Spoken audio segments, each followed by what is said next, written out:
Hi, I'm Jake, 31, and 3 months ago I made the dumbest, most expensive mistake of my life. I gifted my parents a full-week luxury Mediterranean cruise, and they thanked me by giving my cabin to my cousin Tyler, the human equivalent of a wet sock. I booked the trip after landing a huge bonus at work.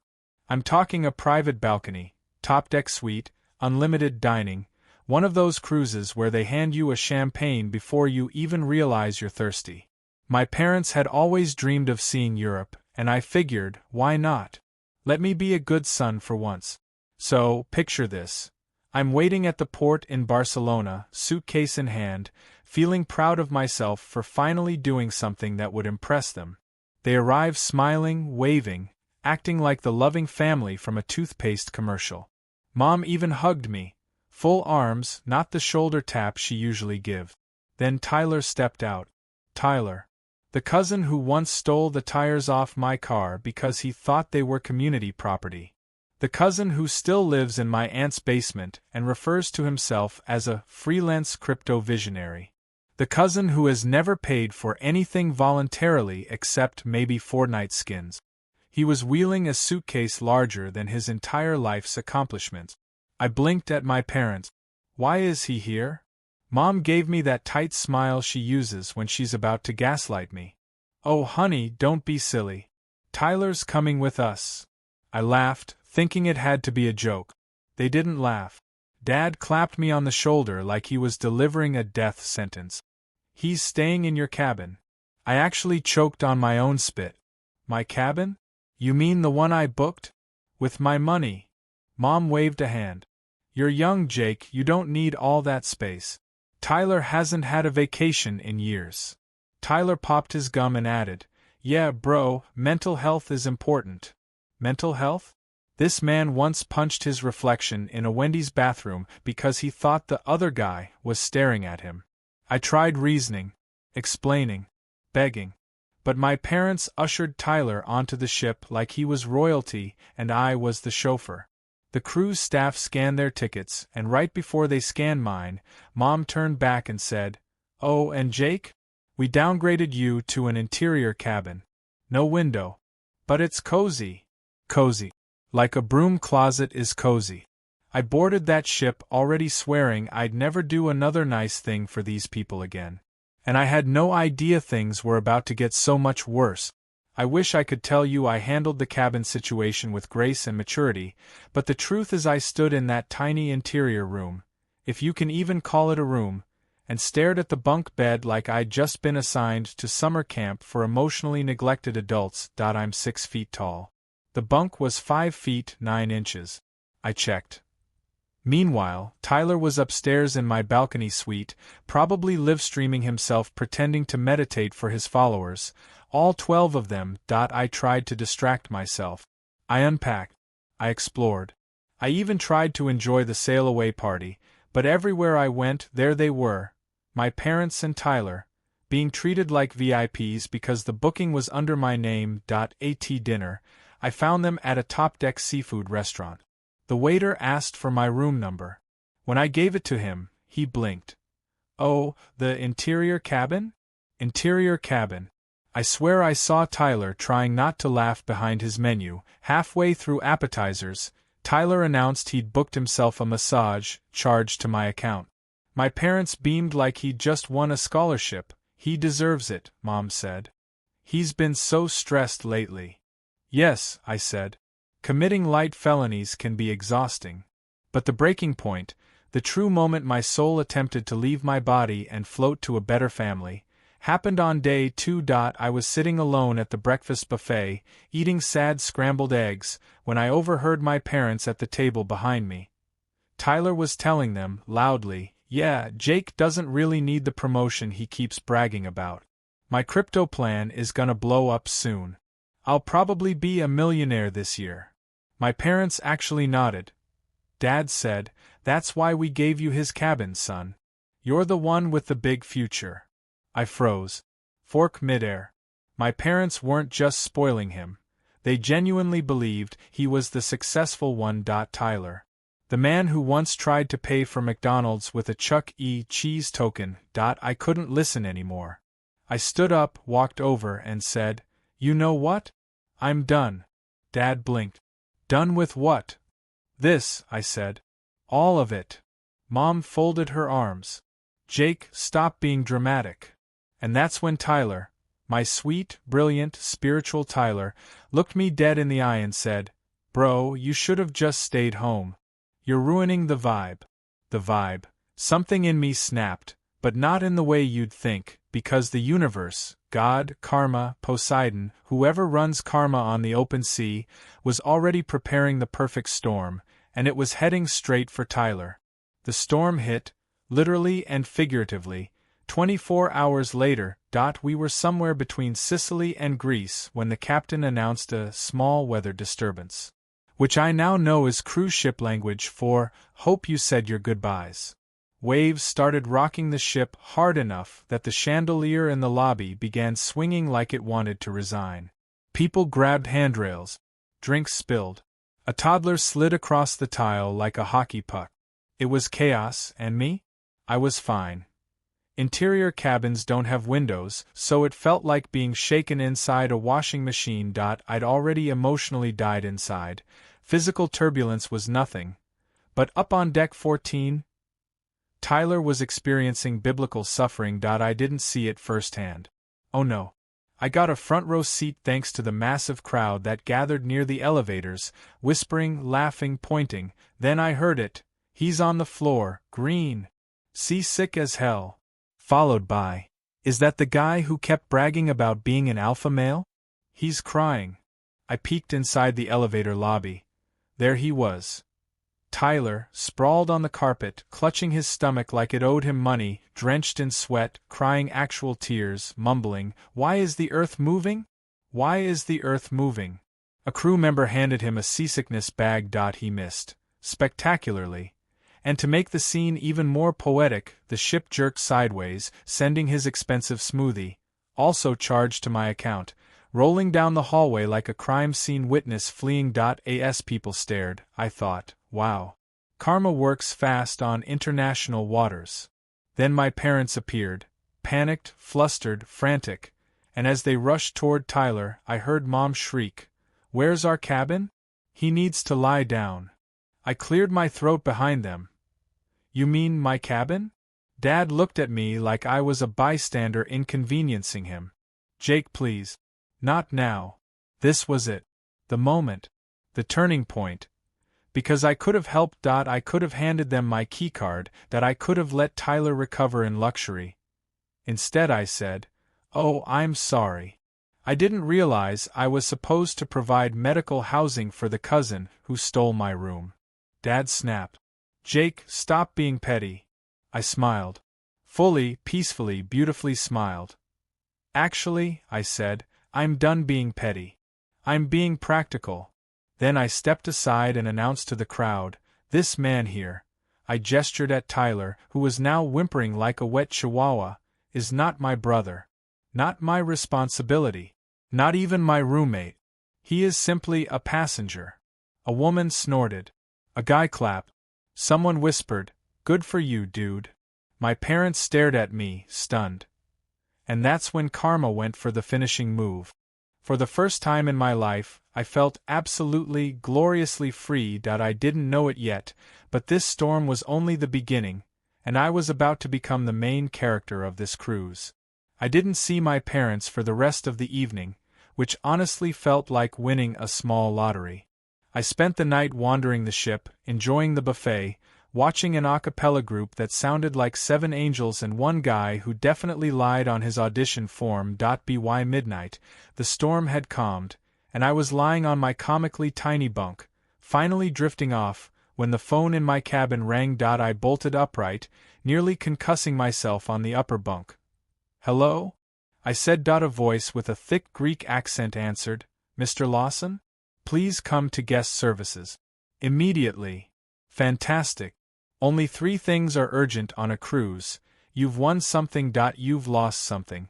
Someone has done something incredibly stupid. Spoiler, it wasn't option 1. I dragged myself to deck 5. A woman behind the counter looked relieved to see me.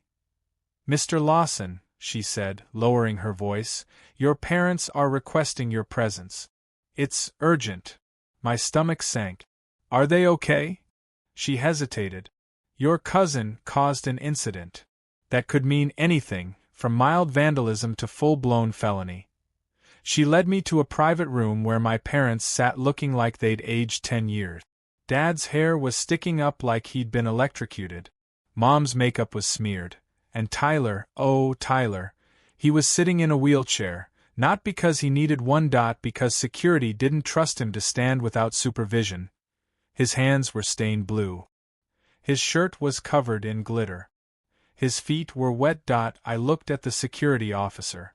What happened? The officer exhaled. He tried to sneak into the spa after hours. He said, the man checked his notes. Your cousin said, I'm here for transcendence. I am one with the water. Rules are a social construct. I closed my eyes. Of course he said that. Mom jumped up. Jake, please. Tell them we're good people. Tell them he just needs to rest. I blinked at her. You want me to vouch for the man who stole my cabin? She pushed a hand through her hair. He's family. Family forgives. I laughed. Actually laughed. It startled everyone, including myself. Family forgives? I repeated. Because when I was 8 and Tyler borrowed my bike permanently, you told me, Jake, let it go. When he crashed my car at 19, you said, Jake, he's struggling. When he stole my birthday money at 25, you said, Jake, have a heart. And now he steals my cruise cabin and breaks into the spa. He didn't steal. Dad interrupted. He needed it more. I pointed at Tyler, who was now humming to himself while licking glitter off his own hand. More than me? I asked. Seriously? The security officer cleared his throat. Mr. Lawson, we were going to remove him from the ship in the next port. Mom gasped. Dad shouted. Tyler hiccuped. The officer continued, but since the reservation is under your name, you can take responsibility for him. Or refuse. If you refuse, we will disembark him. My parents turned to me, pleading, desperate, ready to guilt-trip with Olympic-level skill. Jake, Mom whispered. Don't do this. And for the first time in my life, I felt nothing. No guilt. No fear. No obligation, just clarity. I turned to the officer. Sir, I said calmly, I refuse responsibility. My parents froze. Tyler hiccuped again. The officer nodded. Understood. He will be escorted off at the next port. Mom burst into tears. Dad sputtered something about loyalty. Tyler murmured, Where are my shoes? I stood, cracked my neck and said, I'm going to bed. Then I walked out. That should have been the end, but oh, the next morning revealed just how far my parents were willing to go to protect Tyler. I woke up the next morning to the best sleep I'd had since boarding the ship. No banging on the walls, no Tyler screaming philosophical nonsense at 3 a.m., no glitter emergencies. Just blessed, uninterrupted, peaceful silence. I stretched, yawned, climbed out of my bunk, and nearly stepped on the envelope someone had slid under my door. I picked it up. Inside was a note written in my mother's unmistakably dramatic cursive. Meet us at breakfast. We need to talk. Family matters. Ah yes. Family matters. The magical phrase my parents used whenever they wanted to guilt-trip me into doing something stupid. I almost ignored it, but curiosity and the promise of free bacon won. I arrived at the breakfast buffet to find my parents sitting alone at a table. No sign of Tyler. Mom looked like she'd been crying. Dad looked like he hadn't slept. Both of them had that expression I only ever saw when they were about to blame me for something. Jake, Mom said. We need to discuss last night. No, I said. We don't. Dad ignored that entirely. Tyler was devastated. I blinked. He tried to break into the spa and possibly drowned himself in aromatherapy water. Maybe remove the word devastated and replace it with consequences. Mom dabbed her eyes. You can't let them throw him off the ship. I didn't, I said. I simply declined the honor of becoming Tyler's legal guardian. Dad leaned forward. Jake, stop being childish. Childish. I ordered a coffee purely so I wouldn't throw orange juice at him. Then Dad delivered the line that made my jaw actually drop. Your cousin has potential. You don't. He needs opportunities like this cruise. You don't. I stared at him, then at Mom, then back at Dad. You think Tyler has potential? I asked slowly. Dad nodded confidently. Crypto. NFTs. All that modern stuff. Mom added, you just work in an office. Anyone can do that. Now, I'm not a surgeon or a rocket scientist, but I work in cybersecurity for a Fortune 500 company. I protect corporations from massive financial collapse on a daily basis. Tyler once got scammed by a fake Elon Musk Twitter account asking for Bitcoin. I opened my mouth to speak, but that's when I got the first hint something bigger was going on. A man in a crisp uniform approached our table. Mr. Lawson? He asked. Yes, Dad said. Not you, the man replied. Him. He pointed at me. My parents stiffened. Sir, the man continued, we need you to come with us. It's about your cousin. My parents gasped dramatically, like a telenovela audition. Oh no! Mom cried. What happened? Did he have another episode? Jake, this is why family must stick together. But the officer shook his head. No, ma'am. He didn't have another episode. He paused. He ran away. Dad choked on his coffee. He what? The officer continued, dead serious. Your cousin fled. We believe he may be hiding somewhere on the ship. I blinked. Why would he hide? He's getting kicked off anyway. The officer looked uncomfortable, because it seems he stole something. Mom gasped again, clutching her pearls. Dad stammered, What? What did he steal? The officer pulled out a tablet and showed me a zoomed-in photo from a security camera. There was Tyler. Covered in glitter. Barefoot. Holding a giant gold statue from the ship's art gallery. A statue worth $25,000. Mom whispered, horrified. He said it spoke to him. I rubbed my temples. Of course he did. The officer turned to me. Mr. Lawson, because the reservation is under your name, we need to ask a few questions. My parents looked at me desperately, and in that moment I knew, this wasn't just Tyler being Tyler. This was about to become a full interrogation, and my parents were going to throw me under the bus so fast I'd become a hood ornament. They marched me down to the ship's security office, basically a floating police station, with my parents trailing behind me like anxious ducks. I kept contemplating jumping overboard and swimming to Greece. Inside, Officer Stavros, the ship's head of security, sat behind a desk stacked with far too many papers for anything involving Tyler. Mr. Lawson, he said, voice like dry seasoning, we need to clarify your involvement. Here we go. He slid a form toward me. Did you encourage your cousin to enter the art gallery after hours? I almost laughed. Sir, I barely encourage him to breathe near me. Stavros didn't react. So you deny participating in the theft? The only thing I stole was joy by telling him no. He made a note, God knows what, and turned to my parents. Your son says he refused responsibility for the cousin last night. True. My parents exchanged that familiar, dangerous look. Mom cleared her throat. Well, Jake didn't fully understand what he was signing. I whipped around. Are you serious? Dad nodded. He gets emotional. I stared at them, stunned, as Stavros raised an eyebrow. Mom continued, and Jake planned this whole vacation. Tyler said Jake told him the statue was real gold. I shot out of my chair. What? Dad added, you work with technology. Maybe you influenced him. Influenced him? I can't even influence Tyler to not microwave foil. I inhaled slowly. Officer, I have nothing to do with him stealing a statue. Stavros leaned back. Good. Because if you had, you'd be financially responsible. Dad perked up. Financially responsible? Stavros opened the folder. The statue is worth $25,000. If we can't recover it, the booking holder pays. Mom smiled like she'd spotted a sale. Dad's eyes swung to me. Absolutely not. That would be Jake, Dad declared.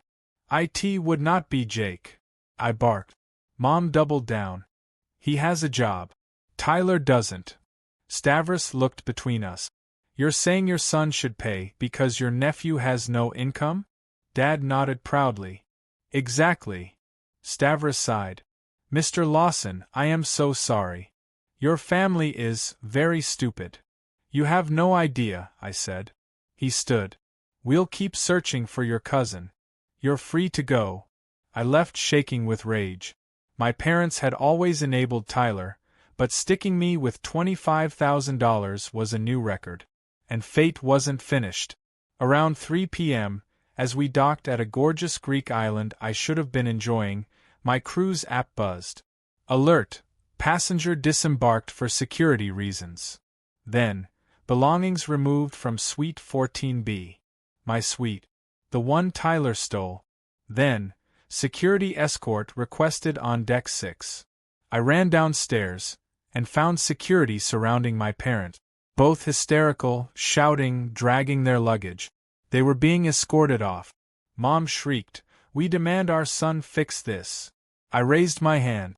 "Which son?" "Jake," she wailed. "Tell them it's a misunderstanding." The officer held up a tablet, showing footage of Tyler ransacking my suite. Laptop, watch, headphones, even my formal night socks. Mom insisted, that could be anyone. "Sure," I said, "anyone with Tyler's face, posture, and IQ." The officer continued, "Your cousin was located and removed at the last port. He's now in Greek police custody." I blinked. "Why?" Stavros tapped the screen again. Tyler sprinting off the ship barefoot, carrying the statue like a toddler escaping daycare. He apparently thought freeing it would give him spiritual powers. Instead, it earned him handcuffs and a mugshot I planned to treasure forever. Mom howled. Dad sagged. "And your parents," the officer added, "attempted to leave the ship to retrieve him without clearance. That's a security violation." Mom protested. "We told them we were family." Dad said, "They treated us like criminals." "Sir," the officer replied, "you yelled, 'You can't stop me, I'm American.'" Dad puffed up. "It was warranted." "It was not," the officer deadpanned. Mom grabbed my arm. "Jake, fix this." I pulled away. "No. I'm done." "You're being dramatic," Dad snapped. "You tried to make me pay $25,000, I said. "And now you got yourselves kicked off for trying to break port security." Dad shrugged. "Only a little." Security stepped forward. "Mr. and Mrs. Lawson, it's time." Mom went pale. "To leave." The officer nodded. "Your son may accompany you." Mom reached for me. "Jake, please." And everything clicked, every ignored slight, every time they protected Tyler, every time they blamed me. "I'm staying on board." Dad's jaw dropped. Mom whispered, "How could you? How could you?" Security led them away. Mom crying, Dad complaining, passengers staring. For the first time, they faced consequences. And the cruise wasn't done with them, or me. The final day, after they were gone, Officer Stavros delivered a box from Tyler. His backpack, and the stolen statue, with a note, "Sorry bro, thought it was gold." Of course he did. I returned it to guest services and said, "Remove every Lawson from my future reservations." I disembarked the next morning lighter than I'd felt in years. When I turned my phone on, 20 angry voicemails waited. I deleted all of them. Tyler's now stuck in Greece, banned from cruises, performing spiritual bucket drumming. My parents are furious. Me? I'm booking my next vacation. Solo. Balcony suite. No family allowed. Sometimes the real luxury isn't the cruise, it's choosing yourself.